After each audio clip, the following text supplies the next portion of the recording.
115(2)(a) of the Constitution, as read with Article 122(1) of the Constitution. Honourable members, when the memorandum will be scheduled by the House Business Committee for the clause-by-clause consideration of the bill, the House will convert itself into a committee of the whole House for that purpose. Any amendments to be proposed to the bill will be proceeded with in the manner I have guided. Honourable members, having conveyed the message from the President, I now wish to address the various measures that need to be undertaken to bridge the fiscal deficit arising from the rejection of the Finance Bill 2024. On the Division of Revenue Act 2024, Article 218 of the Constitution requires Parliament to introduce the Division of Revenue Bill and the Counter Allocation of Revenue Bill at least 2 months before the end of each financial year. The Division of Revenue Bill divides revenue raised by the national government among the national and county levels of government. On its part, the Counter Allocation of Revenue Bill divides the revenue allocated to the county level of government among the counties. As members will recall, His Excellency the President assented to the Division of Revenue Bill Act 2024 on 10th June 2024.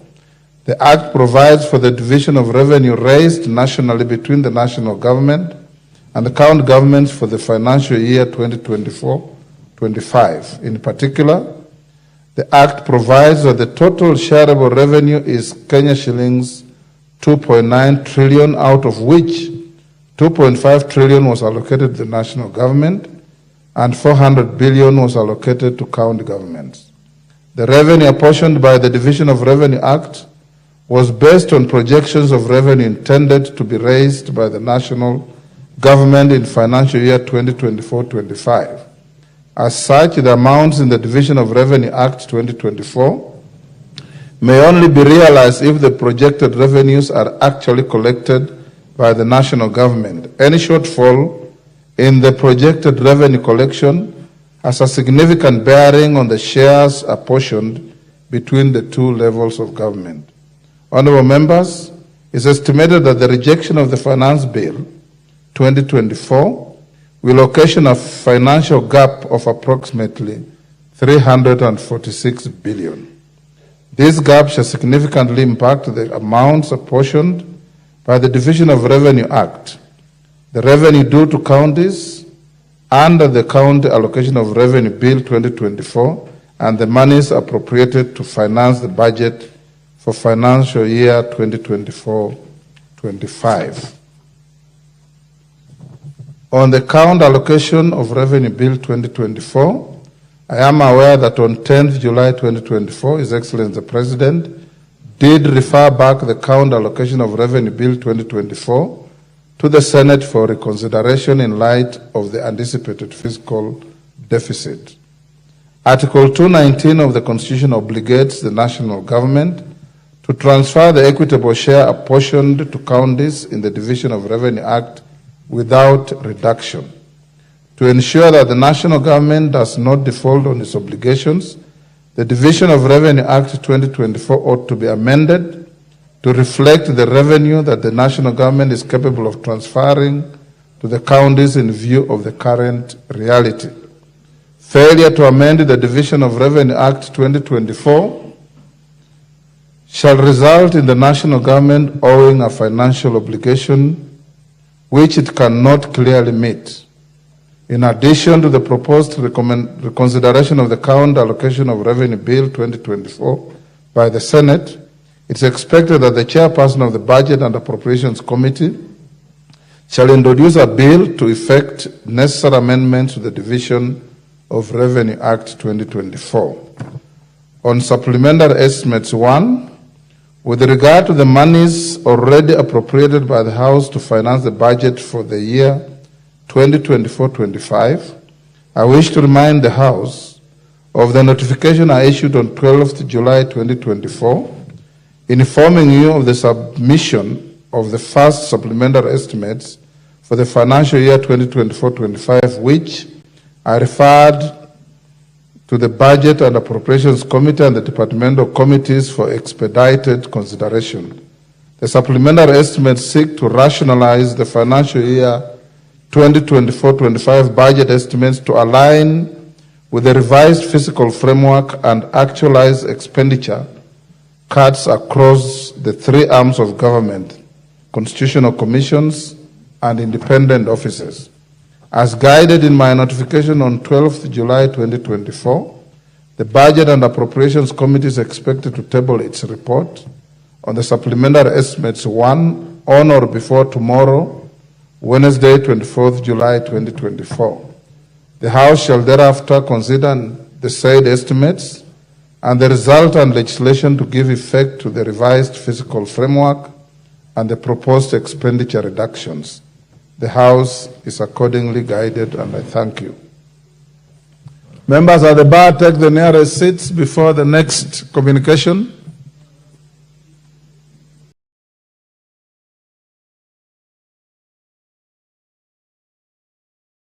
Yes, Honorable Junet. Mr. Speaker, I wish to comment on this matter. You know, communication from the chair is never debated. Mr. Speaker, it's true, but this is a very, very weighty matter, Mr. Speaker, the memorandum from the President on the finance bill. Yes. For the simple reason, Mr. Speaker, first, when you look at this memorandum, you realize that Kenyans have not yet come to understand very well on how Parliament operates. What stages that a bill goes through, the first reading, second reading, third reading, and also what happens when a bill is presented to the President for assent.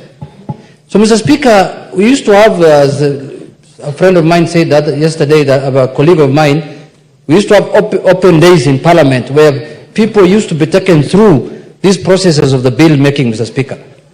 Mr. Speaker, this is a very, very important decision that has been made on a very important bill in this country, Mr. Speaker. And you know very well, before we went on recess, how emotive and how controversial this bill was, Mr. Speaker. And there are people in the country, our voters, who believe that this bill is becoming a law, Mr. Speaker. They believe that this bill is going to be implemented. But, Mr. Speaker, and this is an unprecedented situation, because this is the first time since I came to this Parliament 10 years ago that a bill, the President has deleted every clause of a bill, Mr. Speaker. I'm not sure whether he has deleted even the title of the bill. We need to check that in the memorandum. But he has deleted every clause of the bill, Mr. Speaker. It's unprecedented. It has never happened. In the last 10 years, we used to have a memorandum that comes to the House where the President could have issues with one clause, 2 or 3 clauses. This is the first time that a whole bill has been deleted. What does that mean, Mr. Speaker? If you ask me as a legislature here, because you have to raise 2/3 numbers to undo what he has recommended, according to me, this bill is, what do they say, dead as a dodo, Mr. Speaker. They say dodo is an animal that used to live in Malaysia, which is instinct now. So the bill is instinct as we... Malaysia, Madagascar. Madagascar, you are right, Mr. Speaker, in Madagascar. So, Mr. Speaker, this bill as we speak is dead, because I don't think we have the capacity to raise 2/3 in this House, and we don't intend to do, because of the whip, I will not provide the 2/3 from our side to undo what the President has done. So, Mr. Speaker, it is very important to give clarity to our voters, to give clarity to Kenyans that this bill is dead.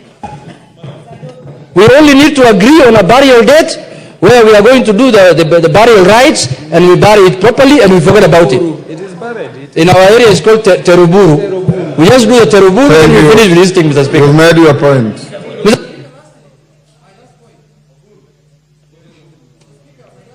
Okay. Give him the mic. My last point is this, Mr. Speaker. In your communication also, other than the issues that came back from the presidency, is the issue of how to deal with the supplementary budget 1 and the county revenue allocation. Mr. Speaker, I want to urge this House again. Let us look at those things objectively. It is this House that can know where to cut that money from in the budget, Mr. Speaker. And I want to urge the Budget Committee to sit down and look with a tooth comb the budget that was passed and make sure that we remove excess baggage and excess fat from areas that Kenyans don't need money for. Let us not touch issues that are very important to Kenyans. That is the work of the Budget Committee. Let them stand up to the occasion, and the majority leader has been a budget chairman for 7 years. He knows, he can guide them. Let us not cut the money from where we think that the Kenyans will feel paid. So, Speaker, with those few remarks, I agree the deletion, and will be presiding over the burial of that bill when it is brought here. Honorable members, I'm not opening debate on this. The communication is not to elicit debate. But Junet is right. The mischievous and misleading comments about the fate of the bill upon rejection unfortunately came from some of our own members here. Members continued churning out fake news to the public about the fate of the bill, to the effect that within 14 days it was going to become law, which was false. One senior member even sent me a draft bill to repeal the finance bill that was not an act of law. And I politely reminded him that you cannot repeal an existing act. You cannot repeal a rejected bill. And this point comes home to all of us.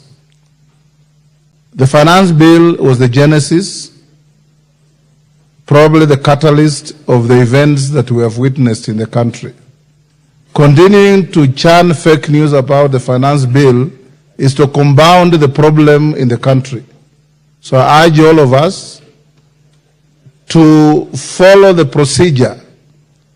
Junet, you are right that it might be difficult for any member proposing to save a clause in the bill to raise 2/3 majority, knowing how this House operates.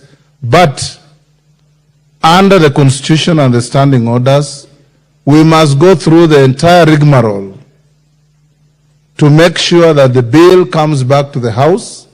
You sit as a committee of the whole, you consider each clause. If there is nobody challenging the deletion by the President, you vote with a simple majority present and voting, meaning our quorum number being 50, half of that is 25. They can vote to 26, can vote to support the President's memorandum.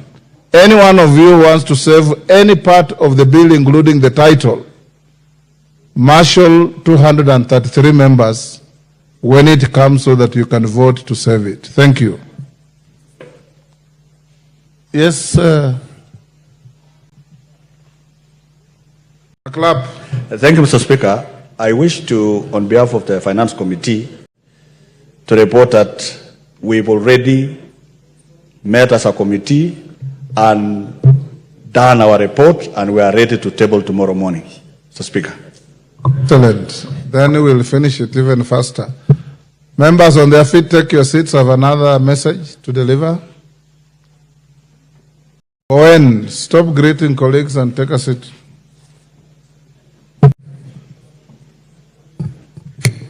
Honorable members, the second message from His Excellency the President is on nomination of persons for appointment to the offices of Cabinet Secretaries. Honorable members, Standing Order 42.1 relating to message from the President provides that the Speaker shall read to the House any message from the President delivered to the Speaker for communication to the House.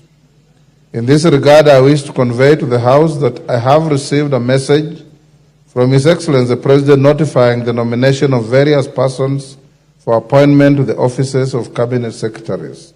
In the message, His Excellency the President conveys that in excess of powers conferred on him by Articles 152(2) of the Constitution, as read together with Sections 3 and 5 of the Public Appointments Parliamentary Approval Act 2011, he nominates various persons for appointment to the aforementioned offices.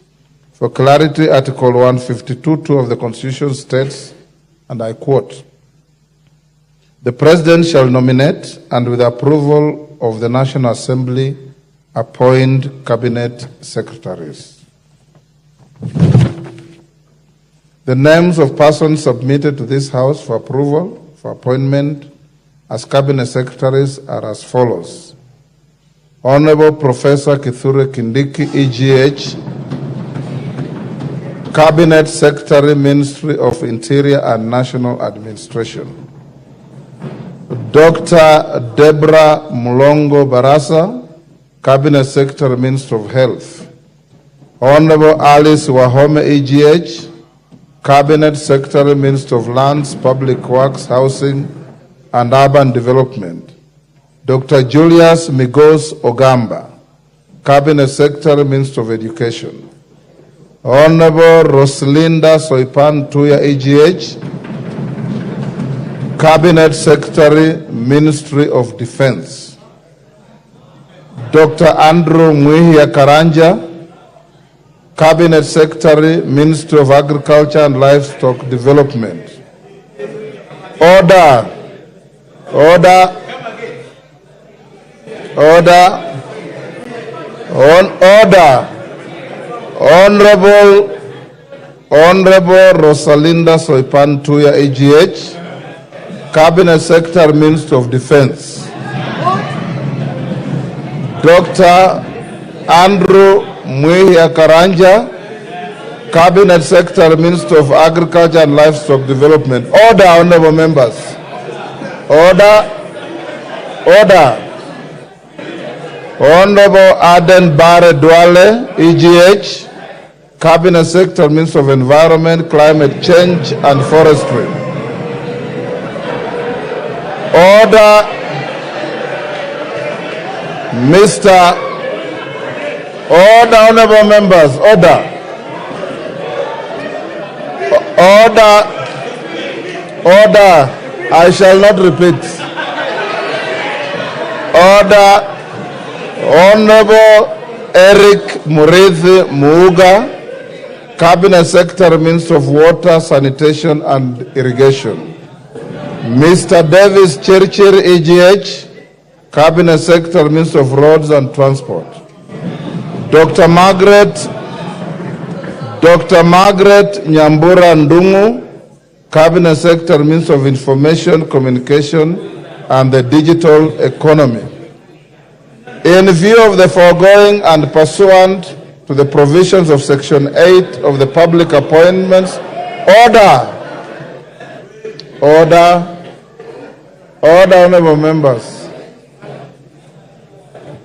Order. Honorable members, in view of the foregoing and in pursuant the provisions of Section 8 of the Public Appointments Parliamentary Approval Act of 2011, as read together with the Standing Order 42.3, I hereby refer the message from the President together with the curriculum vitae of the nominees to the Committee on Appointments. Order, honorable members. Order. Order, honorable members. Can we listen to the communication? Honorable members, Section 8 of the Public Appointments Parliamentary Approval Act 2011 provides that unless otherwise provided in law, the committee to which such nomination is referred shall consider the matter and table a report in the House within 28 days. It is therefore imperative that the Committee on Appointments immediately commences the process of consideration of the nominees. The Committee on Appointments is expected to immediately notify the nominees and the general public, commence the necessary approval hearings, and table its report in the House soonest to enable the House to consider the nominees within the stipulated timelines. I thank you.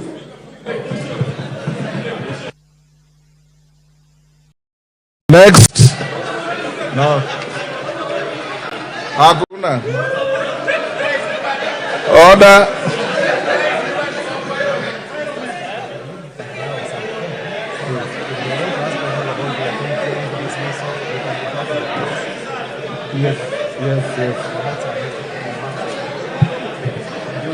Yes, Junet, order.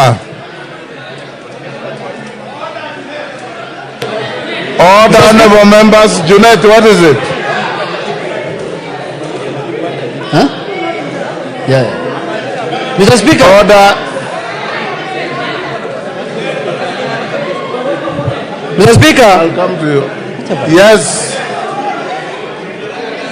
Order, members. Yes, Junet. Mr. Speaker, Kaluma.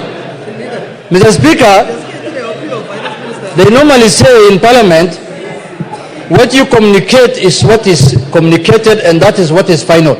But I'm not sure whether this list is the same one, Mr. Speaker. We cannot change your records in Parliament, but we are really in doubt whether this is the real one. But we shall wait. Mr. Speaker, having said that, Mr. Speaker, I want to speak on this matter and say this. Mr. Speaker, this time and this period in Parliament, Mr. Speaker, I want to tell members, my colleagues, that vetting of this CSS is not going to be business as usual. This time, Mr. Speaker, and this time, Mr. Speaker, I repeat for the third time, if somebody is not suitable, if somebody is not capable, if somebody doesn't have the capacity, we are going to throw him out, Mr. Speaker. We must do justice to Kenyans, Mr. Speaker, and we must do our work properly this time, Mr. Speaker. Mr. Speaker, I participated in the vetting of the last years, Mr. Speaker. We know what people told us in that vetting, and we know there are people who have come back. If your records of net worth is not colluding or is not balancing, Mr. Speaker, just know we will throw you out of the window, not even the door. Mr. Speaker, the responsibility of making sure who is suitable and who meets the requirement of becoming a CS is vested in this House, Mr. Speaker, through the Parliamentary Approval Act. Honorable Junet, I'm finishing, Mr. Speaker. You are a member of the vetting committee. Mr. Speaker, I'm concluding, Mr. Speaker. Mr. Speaker, it is this House that is going to make sure it is this House that is going to make sure, Mr. Speaker, Kenyans get value for their money. It is this House that is going to make sure, Mr. Speaker, if you know brothers and sisters who have been nominated, if you know you don't qualify, please leave early before you come to this House. This time we will put you in front of Kenyans bare, Mr. Speaker. Bare, naked bare, Mr. Speaker. Mr. Speaker, Kenyans are tired. And Kenyans are saying that they don't mind anybody becoming a CS. They want to have CSS in offices, but they want to have the right people who are qualified, Mr. Speaker. And we are going to do our constitutional mandate, Mr. Speaker, to make sure, especially for those who are in offices before and who have been brought back, you will see what we are going to do to you people, Mr. Speaker. With those few remarks, Mr. Speaker, I am prepared for the vetting committee tukutane na hiyo watu mundu kumundu. Thank you. Yes, Kamket.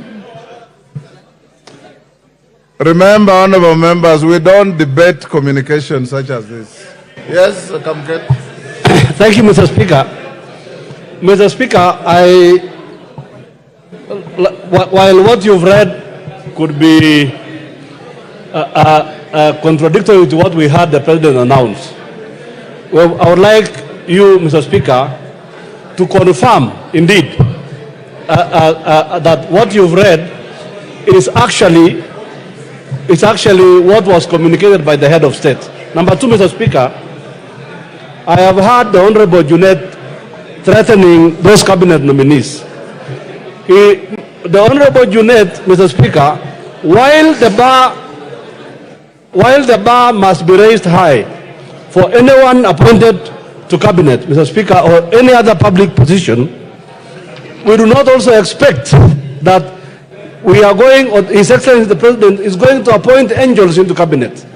So, in as much as Honorable Junet is here threatening those nominees, Even him, Honorable Junet, he who comes to equity must come with clean hands.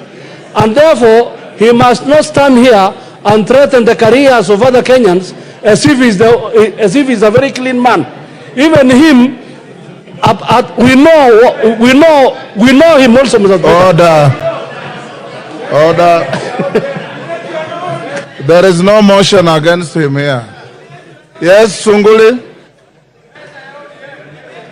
Mr. Speaker, I want to thank you for the message that you have delivered, and I want to say that I'm sure that this time the list is very correct. And on behalf of the people of Narok, I want in advance to congratulate Honorable Soipan Tuya for coming back to a very important ministry. Order, Sunguli. Order. Soipan is not a minister yet. She's only proposed. Kiborek. Order. Order. Let's hear Honorable Kiborek. Thank you, Mr. Speaker. I want to, Mr. Speaker, will it be in order for the House to revet those CSs who have been vetted by the same House previously? My second point, Mr. Speaker, is there is many rumors going around that there's a broad-based government, Mr. Speaker. Is there a possibility that Mbadi doesn't want to sit because maybe it will be something in the next coming days, Mr. Speaker? Maybe the arrogance has started getting to his head, Mr. Speaker. Mr. Speaker, or maybe the humility, because I know Mbadi is a very humble guy. Maybe, I don't know, or maybe Junet is an interested party, Mr. Speaker. Yes, Kiborek. Mr. Speaker, I was asking, is it in order to revet those CSs who have been vetted before, Mr. Speaker? Lastly, Mr. Speaker, in the same House and the same Parliament to revet the CSs for the second time. And thank you, Mr. Speaker. Order, Honorable Kiborek.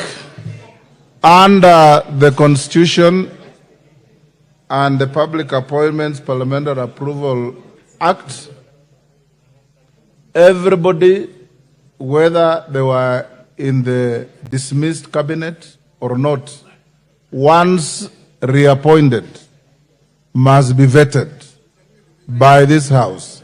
In effect, the Public Appointments Parliamentary Approval Act says the persons to be vetted include those appointed and reappointed. That is the law. So those who have been reappointed, of course, I've read in some public fora whether persons who have been reappointed after dismissal qualify to be so reappointed. Again, the answer is in the affirmative. Unless you have been dismissed for breaching Chapter 6 of the Constitution, unless you have been dismissed for violating the Constitution and being unaccountable in the management of public resources. The dismissal assigned no reasons for the dismissal, and therefore they are eligible for reappointment, and under the Public Appointments Parliamentary Approval Act, you will vet them and vote on their reappointment. Dr. Nyikal. Thank you, Mr. Speaker. Last time you nearly assaulted me on the chair because I didn't give you time to speak. Thank you today. I hope now it mitigates everything. Yes. Mr. Speaker, what we are discussing is so important because it is actually the crux of the matter of what is happening in the country today. The ministers, the cabinet secretaries were dismissed from public pressure because due to public pressure, apparently, clearly, the public, going by what was happening, had actually lost confidence in the government And when they invaded Parliament, this was a loss of confidence and on Parliament and its credibility. Therefore, Mr. Speaker, the process that is now reversing that must start in the most transparent way, without doubt, absolutely. Mr. Speaker, what the President announced is definitely different from what you have read to us. Mr. Speaker, at that point alone, the public will not really have confidence in what we are doing, unless probably the President came and first of all made the changes. He has the appeal to do that. But what the public knows of the people we are going to vet is actually what he announced. Now, what we are going to vet now is totally different. Mr. Speaker, what the people believe, whether they are right or wrong, is important. People act from their belief. And when they were running and attacking at the National Assembly, it is arising from their deep belief that we do not represent their interest, we are not credible to them. Therefore, Mr. Speaker, I find, and you really need to clarify this, why the list you have read to us is different from what the President read.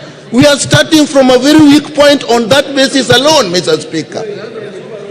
We really need to preserve this country, and particularly this House.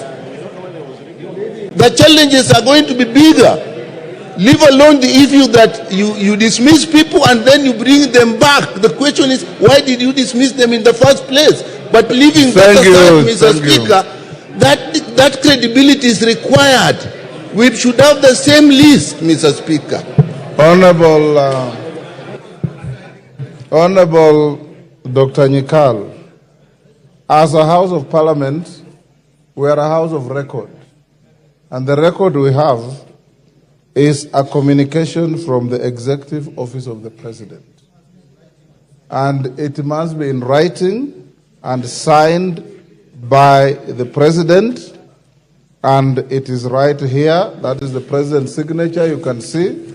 And that is the communication letter from the Head of Public Service. The President, like anybody else, has the right to change his mind on what he has decided. What is important is the record that comes to this House. And the record that has arrived in this House is what I have read to you.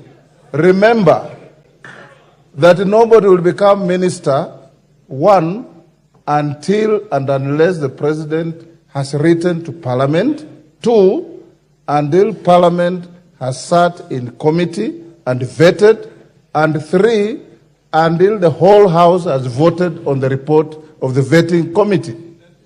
That is what is important, Honorable Nyikal. We have had cases before where members were pronounced on media as having been appointed as ambassadors, and we have received communication that shows that they have been transposed from one station to another, and we have vetted them without question. In any case, the proposed names that I've read to you are not ministers until you pass in this House. So there's nothing inconsistent. Yes, Kaluma? I thank you, Honorable Speaker. Honorable Speaker, I'm not fortunate to sit in the committee on appointments. But Honorable Speaker, let me tell the members of that committee something the High Court said a short while back as they go into that critical process before I make my last comment. They includes yours truly here. I'm the chair of that committee. You are the chair? Yes. You are the chair. And I'm your loyal assistant, Honorable Speaker.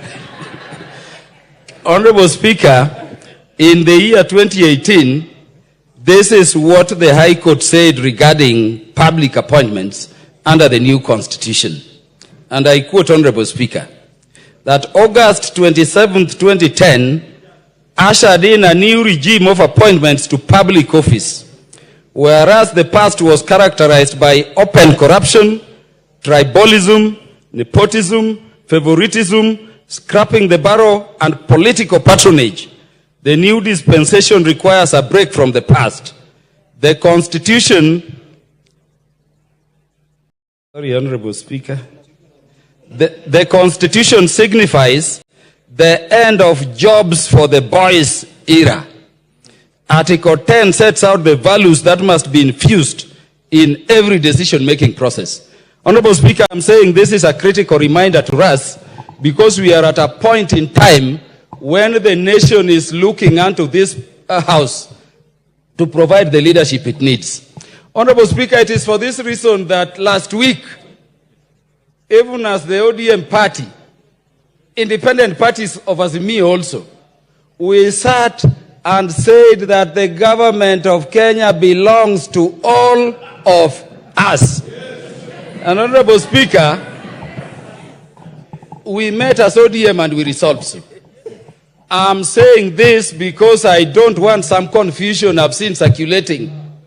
Somebody writing saying if members of the ODM party are appointed to government, they are going on their own. We met and resolved so. And Honorable Speaker,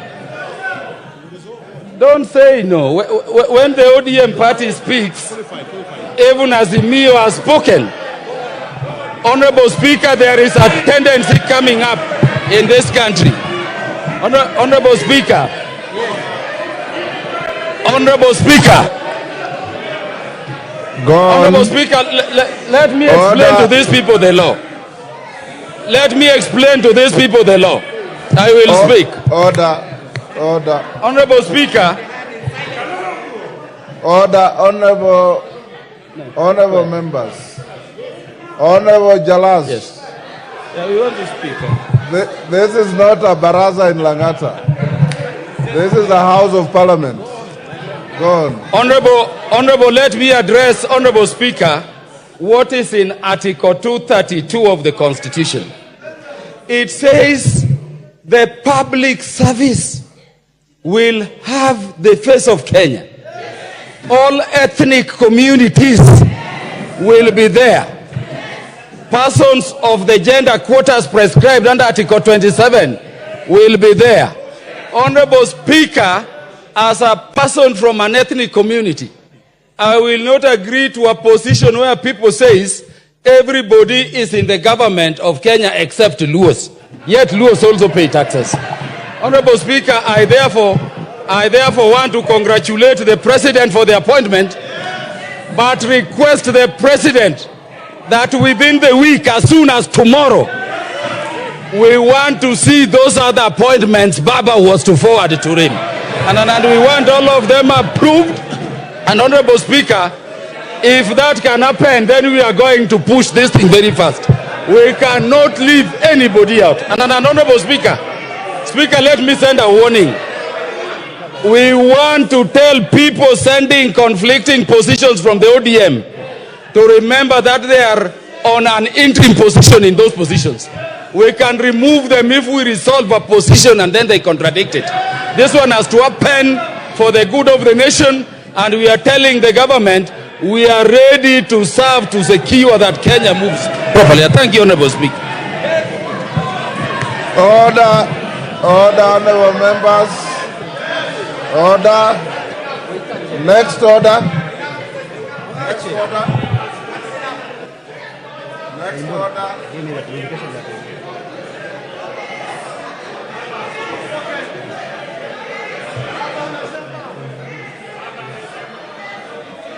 Order, honorable members, order.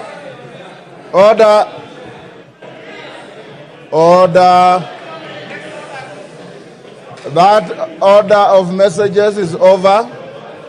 Order. Honorable Wino, take your seat. Order, honorable members. We'll now go back to order number 2, where I have a communication. The messages are over.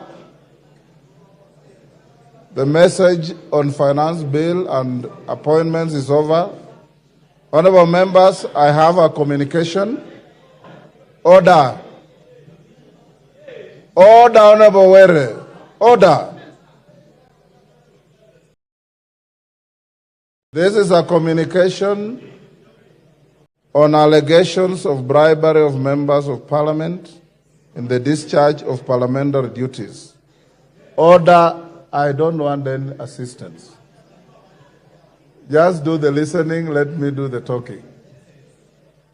Honorable members, I wish to inform the House that my office is in receipt of correspondences dated 24th and 25th June 2024 from various members of Parliament regarding allegations of bribery of members of Parliament during the voting on the Finance Bill, National Assembly Bill number 30 of 2024. The House, the honorable members include the Honorable Joseph Munyoro MP, the Honorable Joses Kosgei Elmengit MP, the Honorable Jane Kagiri MP, the Honorable Kanyuitha Mutunga PhD MP, and the Honorable Didmus Wekesa Barasa MP. The Honorable Didmus Barasa MP also raised the matter on the floor of the House on Wednesday, 25th June 2024. In their complaint, the members allege that on Sunday, 23rd June 2024, the member for Juja, the Honorable George Koimburi, MP, was quoted across various media outlets claiming that members of this House who voted in support of the second reading of the Finance Bill, National Assembly Bill number 30 of 2024, were bribed with 2 million shillings each to do so. The affected honorable members sought my guidance on how to address this matter.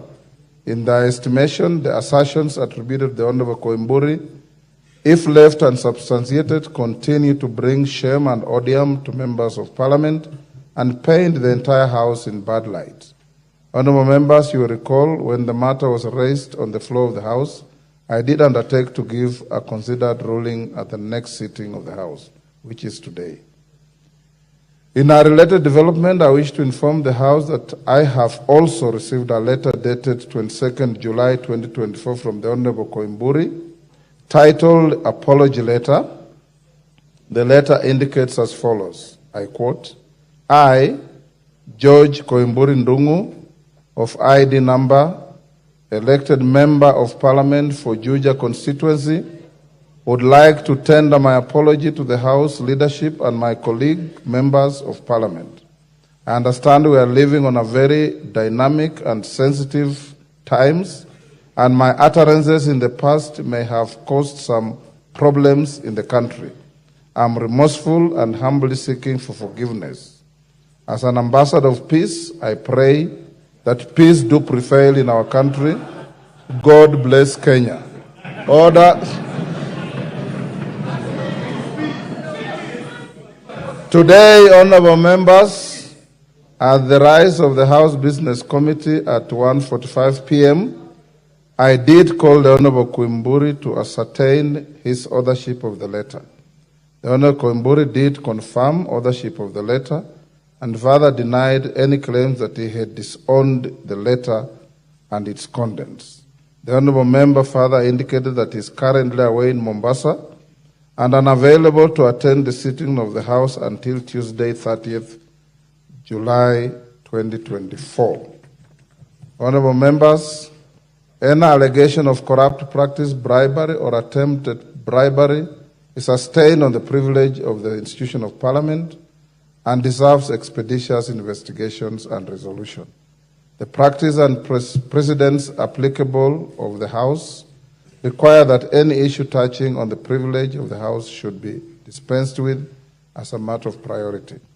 I fully appreciate the pain and discomfort that the pendence of Honorable Koimburi's allegations continues to cause the affected members. However, I have reluctantly allowed the Honorable Koimburi to avail himself to the House by 2:45 p.m. on Tuesday, 30th July 2024, to explain his actions with regard to the complaint raised by the affected members and the context of his apology letter in the manner contemplated by the Parliamentary Powers and Privileges Act 2017 and the standing orders.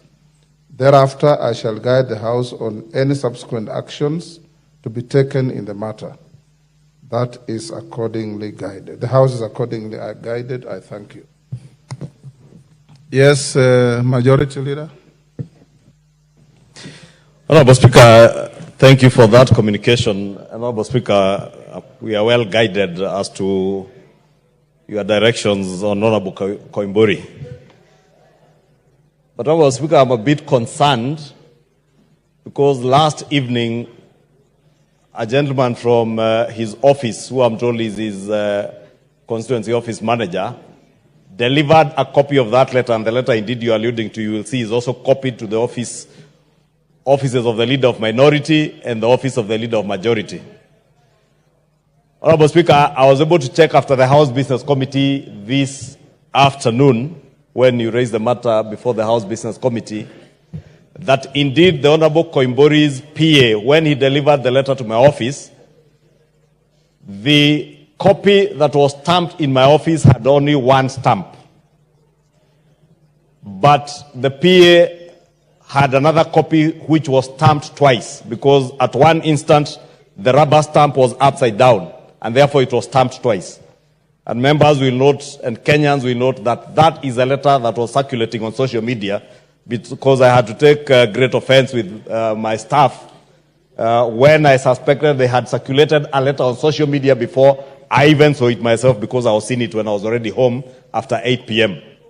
But, Honorable Speaker, what worries me is that immediately that letter circulated on social media, the Honorable George Koimburi, on his own Facebook page, stamped it fake and said it was a fake letter. Honorable Speaker, it is the same letter that you are now alluding to, and you assert that you have spoken to the Honorable George Koimburi, and he confirmed it was his letter.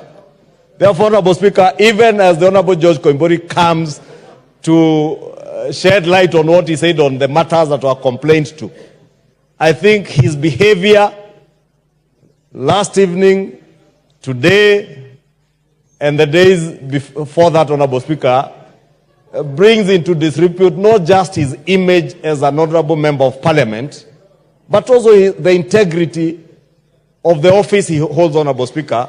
And maybe we will wait to hear from him, but I just wanted to bring it to the attention of the House, the kind of member we are dealing with, so that even as he comes on Tuesday, he can also clarify as to whether these letters are fake, or he tells you it's fake. He says on social media it's fake. He tells you he's the author of the letter. We don't know which George Koimburi to believe, the one on social media, the one in churches, or the one who will be here. Therefore, Honorable Speaker, we will wait for him, but I honestly do not know who the member for Juja now is. He has too many faces to be able to tell who the member is, Honorable Speaker. Thank you.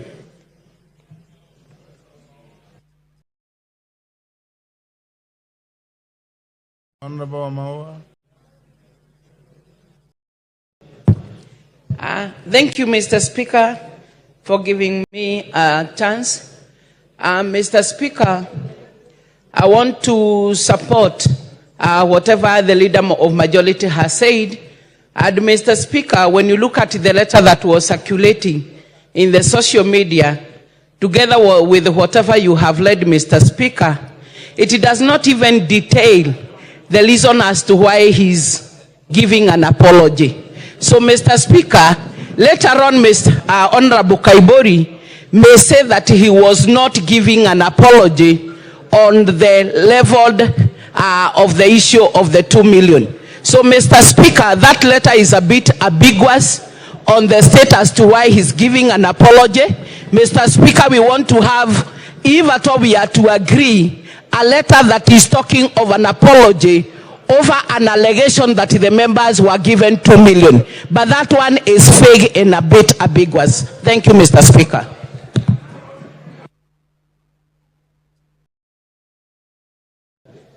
Thank you, Mr. Speaker. Mr. Speaker, this is a house of traditions.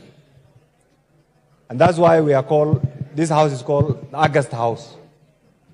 Mr. Speaker, this member has made a number of unsubstantiated allegations against individual members of parliament, against the 13th parliament, and against everybody.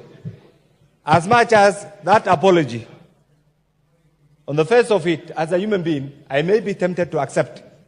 But Mr. Speaker, because this thing has been so much circulated and it's all over, I want to beseech you to refer this issue to the Powers and Privilege Committee so that that document is properly subjected to justice. Justice means I want to go and appear as a witness and say the pain and the agony that I went through as a member who has been included in that particular bracket. So, Mr. Speaker, taking into account that this member has been flip-flopping also, I'm sure next time he will say he did not speak to the Speaker. And we do not want the integrity of the Speaker to be put on question. So I want to agree with the majority leader.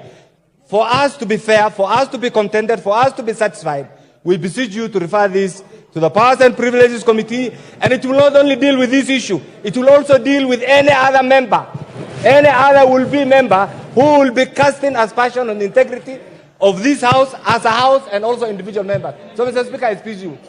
This will also give us an opportunity to amend if there are issues that we need to amend in the current standing orders or in the powers and privilege, so that this House remains a respected House in line with the letter and spirit of the current Constitution. Thank you, Mr. Speaker. Dr. Mutunga.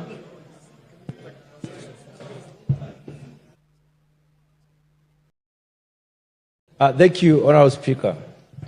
Honorable Speaker, I believe strongly that the Honorable Koimburi was in his normal senses when he stood on the pulpit of our church and made the allegation. Honorable Speaker, the follow-up activities do not in any way indicate that Honorable Koimburi was remorseful. I believe it is because your office contacted Honorable Koimburi that he has even written the vague apology letter. Honorable Speaker. That is not true, Mutunga. Honorable Speaker. My office spoke to Koimburi this afternoon after issues were raised in the Kamkunji. Thank you, Honorable Speaker, for the correction. But let me adjudicate my point. Honorable Speaker, this letter has cost us a lot of pain and a lot of expenses. Wherever we go, Honorable Speaker, we are required, first of all, to deliver the 2 million before you can start doing anything. We are in a situation where members of parliament are branded in this country, and the circumstances under which this allegation was made were very, very severe. Honorable Speaker, we are in a situation where we need to redeem our image, and the Honorable Koimburi only put fuel on a burning fire. Honorable Speaker, I think we do not need Honorable Koimburi to come and give us stories here.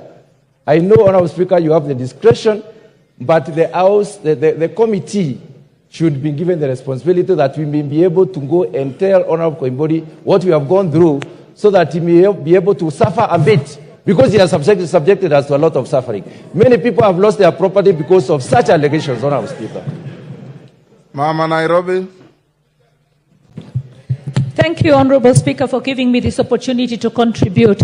Honorable Speaker, out there in the public, everybody thinks that Parliament has been under state capture. And when you have a member of Parliament that goes out there and says that he was paid 2 million shillings to vote yes, and he declined, it means that parliamentarians are not able to make decisions on their own. It takes me back to 2023. I made a decision to support the finance bill. In the social media, everybody said I had visited State House and I had gotten a package. I never visited State House. I have never met the president on a one-to-one. I have only met him in public functions. I think that when an honorable member makes such a statement, he should be put to strict proof. As a lawyer, I'm sure you understand that. If he cannot actually substantiate whatever statement he made in public, and we forgive him without him actually withdrawing and apologizing and saying he lied, then what it means is that we are coercing him to actually withdraw. We don't want him to withdraw. He said he was offered 2 million. Let him prove to us who offered him 2 million. If he lied about it, then he should be punished, because whatever he said out there implicates every member of parliament. When I make decisions here, I make decisions based on my own reasoning, my own objectivity. Sometimes I've even gone against my own party. That means I'm not able, if I'm in parliament as an opposition leader or government, I am not able to lose my objectivity as a citizen. And I think it is important that all of us in Parliament stand and affirm whatever it is that we say out there in public. And I really would feel ashamed if he was just forgiven and he came back. Because whatever he said there makes it very difficult for us as parliamentarians to actually stand and say we are not bribed. We actually oversight this country's various institutions. What people are seeing right now is abject corruption that is not actually being dealt with. And this corruption is not because the parliamentary oversight committees are not doing their job. It is because the reports that we make as Parliament are not moving forward. And I think it is important for us as Parliament to look at all the reports that we have made over the years that actually call for the prosecution of various members of public entities and the entities that have failed to actually address the corruption that we have oversight. So for me, I really pray and hope that we shall actually make sure that this member of Parliament is put to strict proof on the 2 million shillings that he got. He really, unless he's suffering from amnesia, if he never got an offer for 2 million and he just went out there and made an allegation that implicates all members of Parliament, then he should be punished. Wamumbi. You are the last one. Wamumbi is the last one. Give the mic to Wamumbi. Thank you, Mr. Speaker, for giving me this opportunity. Mr. Speaker, we have heard you loud and clear. Mr. Speaker, we are requesting you. We don't want Koibori to come and give an explanation. We heard what he said. Mr. Speaker, for these members to redeem their image and their dignity, Koibori must be punished, Mr. Speaker. For this House to continue, Mr. Speaker, Koibori must be punished, Mr. Speaker, because these members need to redeem their dignity. And those members who also voted no, they also need to tell us whether they were paid to vote no. We voted yes on our own volition, Mr. Speaker. So for this House to continue, for these members to redeem their dignity, Koibori must be punished. Thank you, Mr. Speaker. Order, honorable members. Order, honorable members. I did say that I shall guide the House on any subsequent actions to be taken on this matter. Next order. Next order. Order number 4, petitions. Order number 5, papers.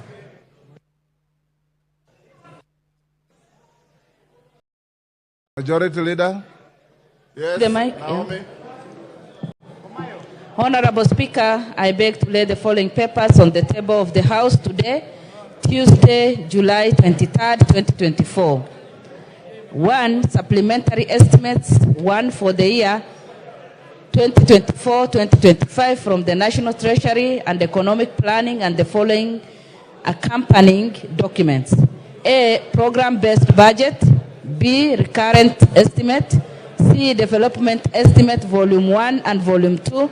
And D. Statement on financial year 2024-2025, supplementary estimate number 1. 2. Legal notice number 105 of 2024 relating to the income tax, charitable organization, and donation exemption. Rules 2024, including explanatory memorandum and evidence of public participation from the National Treasury. Number 3, legal notice number 109 of 2024 relating to the road maintenance levy fund, imposition of levy. Order 2024, including explanatory memorandum and reports of the public participation from the Ministry of Roads and Transport. Number 4, report of the NGCDF Board on project proposals, approved disbursement status, and restrictions imposed on constituency account the third quarter of 2023-2024 financial year. Number 5, price stability target and economic policy of the government for the financial year 2024-2025, budget from the National Treasury. Number 6, the June 2024 Special Audit Report of the Auditor General on debt servicing of external loans in Kenya, and number 7, the June 2024 Special Audit Report of the Auditor General on the implementation of the Global Fund program in Kenya. Thank you, Honorable Speaker, and I beg to lay. Order, honorable members. Order. Order, honorable members. Honorable McClub. Who is the member talking to Honorable McClub? Take your seats. The House is in session. Honorable Babu Wino, take your seats or risk. Those who are walking out for their coffee or conversations, do so without disrupting the proceedings of the House. Chairperson, Budget and Appropriations Committee.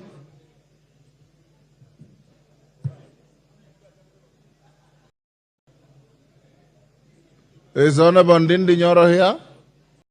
Yes, Mary Mase, are you ready with your report on supplementary estimates? You can do it later. Get in touch with your chair. Next, Chairperson, Departmental Committee on Trade, Industry and Cooperatives. Honorable Speaker, I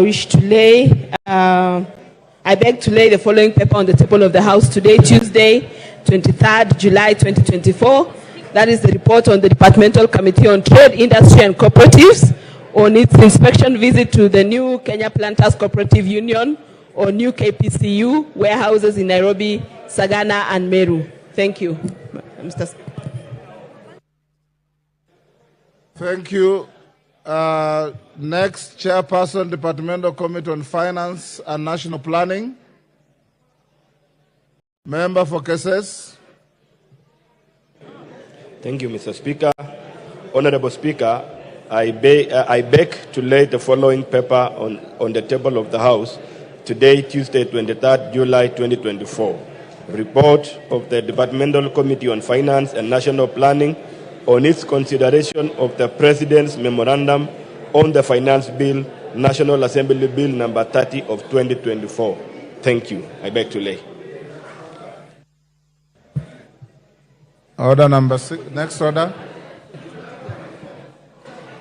Order number 6, notices of motion.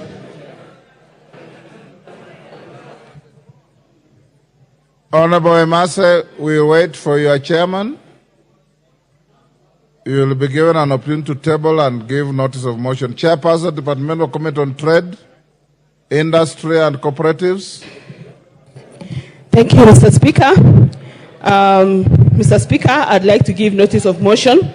I beg to give notice of motion of the following motion, that this House adopts the report of the Departmental Committee on Trade, Industry and Cooperatives on its inspection visit to the new Kenya Planters Cooperative Union or new KPCU warehouses in Nairobi, Sagana and Meru, laid on the table of the House on Tuesday, 23rd July 2024. I thank you, Mr. Speaker.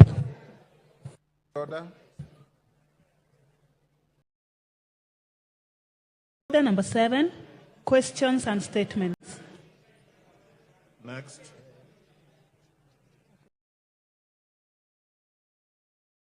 Next.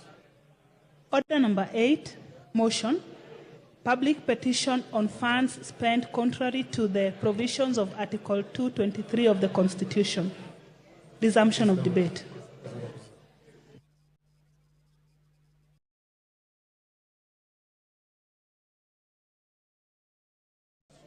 Okay.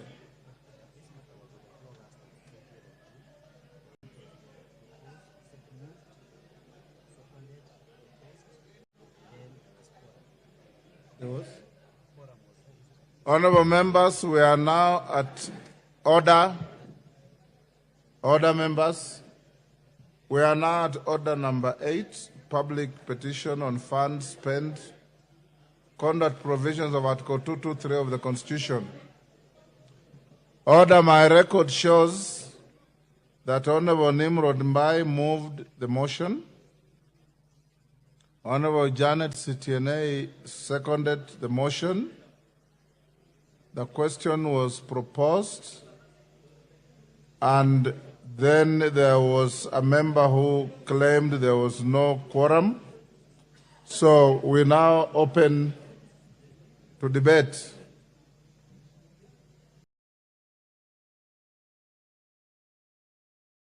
My screen has nobody wanting to speak to this.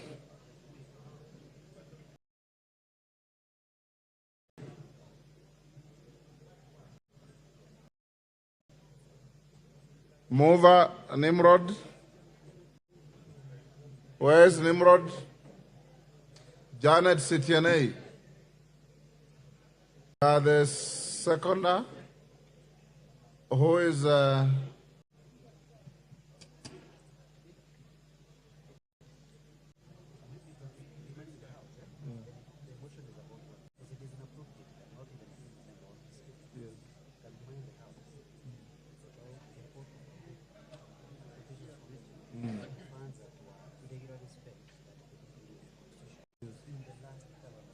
yes.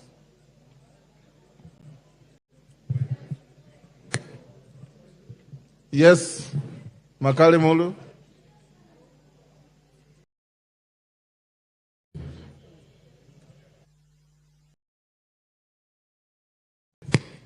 Yeah, thank you, Honorable Speaker. Honorable Speaker, I just wanted to indulge on this matter, because this matter of 223, expenditure against 223, is actually a matter of national interest. And I think that's why the petitioner had petitioned Parliament so that the matter is discussed and debated. Now that, from what you're saying, Honorable Speaker, it was only moved and seconded, I don't know whether it will be procedural, because I'm sure members might not have